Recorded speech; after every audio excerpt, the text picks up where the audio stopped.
Hello everyone, and a very warm welcome to you, wherever you are in the world. Before we dive into today's fascinating topic, I want to take a quick moment to send out my very best wishes to you and your loved ones. In these times, health is our greatest wealth, so I genuinely hope this video finds you in good spirits and excellent health. May you always be surrounded by positivity and wellness. Now, let's get started on a journey to understand something truly unique and deeply woven into the fabric of a nation's identity. In India, the relationship between people and cows is not merely agricultural or economic. It is a profound, millennia-old bond that transcends the simple definition of an animal and its keeper. This connection is so deep and so respected that in many of India's states, cows are granted special legal protections. This isn't just a casual tradition. It is a principle embedded in law, reflecting the animal's revered status within the culture, religion, and history of the country. To understand this, we have to peel back many layers, looking at history, faith, economics, and modern-day politics.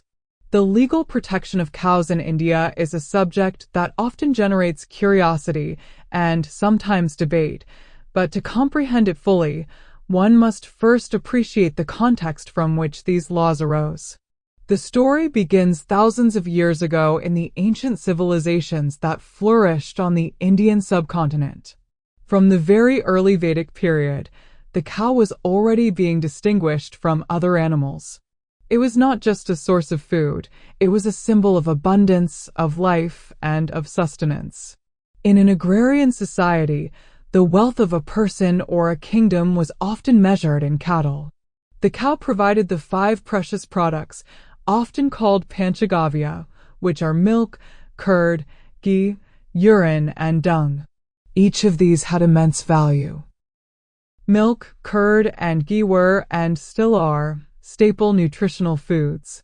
Cow dung was, and remains, a vital source of fuel and fertilizer, a natural and sustainable resource for farming communities. Even cow urine has its place in traditional Ayurvedic medicine for its purported antiseptic properties. This practical utility elevated the cow to a position of a motherly figure, the one who nourishes and supports the family. This concept of the cow as a mother, Gaumata, is central to understanding the emotional and religious reverence it commands. Just as a mother provides for her children without asking for anything in return, the cow provides milk and sustenance. This metaphor is powerful and deeply ingrained in the Indian psyche. This practical reverence slowly became intertwined with religious thought, particularly within Hinduism, the majority religion in India. Lord Krishna, one of the most beloved and widely worshipped deities in the Hindu pantheon, is often depicted as a cowherd.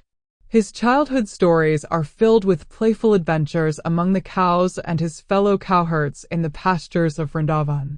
This divine association sanctified the protection and care of cows. The earth itself is sometimes referred to as a cow in ancient texts, symbolizing its nurturing nature. The cow thus became a symbol of purity, nonviolence, and selfless giving. It became an animal that should be protected, not harmed. The principle of ahimsa, or nonviolence towards all living beings, which is central to Hinduism, Jainism, and Buddhism, further reinforced the idea of protecting the cow. While vegetarianism is not universal in India, the avoidance of beef, specifically, became a significant marker of caste and religious identity for many communities over centuries. This religious and cultural sentiment did not exist in a vacuum. It was shaped by and also shaped the social and economic realities of the Indian subcontinent for generations. When we fast forward to the modern era and the formation of the independent Republic of India, these deep-seated sentiments were naturally reflected in the laws of the new nation. India's constitution is a secular document, meaning it does not promote any one religion. However, it allows states to make laws based on the needs and sentiments of their people. This is where the concept of federalism comes into play. India is a union of states, and each state has its own legislative assembly with the power to make laws on certain subjects. The directive principles of state policy in the Indian Constitution, while not enforceable by courts, recommend that the state should endeavor to organize agriculture and animal husbandry on modern and scientific lines and should, in particular, take steps for preserving and improving the breeds and prohibiting the slaughter of cows and calves and other milch and draft cattle. This gave a constitutional nod to the idea of cow protection. As a result, many states, especially those with a strong historical and cultural leaning towards this belief, enacted laws that strictly regulate or completely prohibit the slaughter of cows.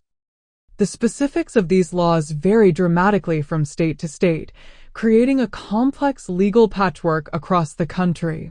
For instance, in states like Gujarat, Uttar Pradesh, and Haryana, the laws are among the strictest. Slaughtering a cow can lead to severe penalties, including long-term imprisonment and heavy fines. Some states have even introduced life sentences for the offense. The transportation of cows for slaughter is also heavily regulated and often banned across state lines. In other states, the laws are more lenient. Some states like Kerala, West Bengal, and in the northeastern regions like Mizoram and Nagaland have no such bans. In these states, beef is consumed and is part of the local cuisine, influenced by different cultural, tribal, and religious practices. This variation often leads to tension and political debate, highlighting the delicate balance between the freedom of dietary choice, economic livelihoods, and religious sentiment. The enforcement of these laws has significant economic repercussions. India has one of the largest populations of cattle in the world. A huge industry exists around dairy farming, which is a primary source of income for millions of rural households. The male offspring of milch cows, however, are often seen as an economic burden because they do not produce milk. In a purely economic model without a slaughter ban, these non-productive animals would be sold for meat and leather. The ban on slaughter disrupts this cycle. Farmers are often forced to spend precious resources caring for unproductive cattle, or they abandon them, leading to a major problem of stray cattle. These stray cows can often be seen wandering into fields and damaging crops, creating a new set of problems for farmers. This illustrates the complex intersection of faith and economics, where a law based on religious protection can have unintended practical consequences for the very people it might aim to protect. The leather industry, which is a major export for India, also has to navigate these laws carefully. While the slaughter of cows is banned, the slaughter of buffaloes, whose meat is also called buffalo beef and is exported, is generally permitted. The industry has to ensure a strict and verifiable chain of custody to prove that the leather comes from legal sources like buffaloes or from states where cow slaughter is permitted, or from animals that have died of natural causes. This creates a complex regulatory environment for tanneries and exporters. Beyond economics, the cow protection laws have a massive social impact. The issue is highly politicized and emotionally charged. Self-appointed cow protection vigilante groups, often called Gaurakshaks, have emerged, sometimes taking the law into their own hands. There have been instances where these groups, suspecting cattle transportation for slaughter, have attacked and sometimes killed individuals. These incidents often target minority communities, particularly Muslims and Dalits, who have traditionally been involved in the leather trade, cattle herding, and the meat industry. This has led to social unrest, fear, and a deepening of communal divides. The national government and state governments have often had to step in to condemn such violence and assert that the rule of law must prevail, But the problem persists, showing how a cultural symbol can become a flashpoint for social conflict. The debate around cow protection is not monolithic within India. There are strong voices on all sides. For many, it is a matter of deep religious faith and cultural preservation. They argue that the cow is an inseparable part of Indian civilization and that the state has a duty to protect it. For others, it is a question of personal liberty and economic freedom. They argue that the state should not legislate dietary habits or interfere in the livelihoods of people, especially those from marginalized communities for whom the meat and leather industry is a source of employment. Others still approach it from a practical animal welfare perspective, arguing that the laws, while well-intentioned, lead to neglect and suffering for the very animals they are meant to protect, as abandoned cattle often starve or get into accidents. The scientific community also weighs in on the discussion, particularly regarding the use of cow dung and urine. While traditional practices vouch for their benefits, modern science calls for more rigorous studies to validate these claims.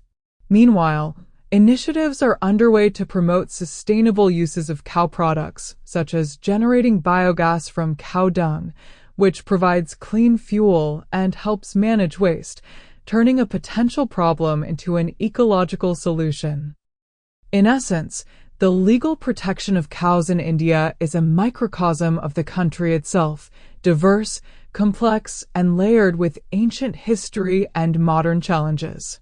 It is a policy that cannot be understood through a single lens. It is simultaneously a law, a religious doctrine, an economic variable, a political tool, and a social dilemma. It represents the ongoing negotiation in India between tradition and modernity, between faith and economics, and between unity and diversity. For an outside observer, it offers a profound insight into how culture shapes law and how law, in turn, shapes society. It is a reminder that in India, the mundane and the metaphysical are often inextricably linked. The cow is just an animal, but in the Indian context, it is also so much more: a symbol of life, a subject of devotion, a political identity, and a legal entity. Its protection is a story that continues to evolve, reflecting the changing dynamics of the world's largest democracy.